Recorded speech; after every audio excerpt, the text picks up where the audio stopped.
Welcome to Samba Samba. Enjoy the video.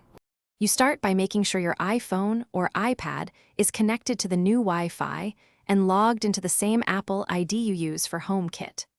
Once done, keep the HomePod Mini plugged in and within Bluetooth range of the iOS device. If the HomePod can no longer join the old network, you will need to reset it. That's the only reliable way to force a fresh setup on the new network.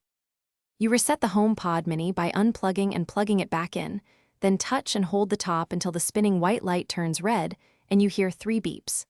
Next, open the Home app on your iPhone, tap the plus icon and choose Add Accessory. The app discovers the Reset HomePod.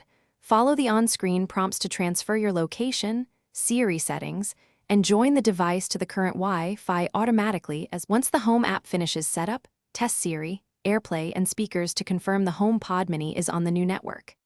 If the process fails, power cycle the router, toggle Bluetooth and Wi-Fi on your iPhone, then retry the reset and setup sequence. If problems persist, sign out of iCloud on the iPhone and sign back in or restart your iPhone. That resolves lingering Apple ID or HomeKit handshake issues in most stubborn cases. Thanks for watching. Consider subscribing if we helped you.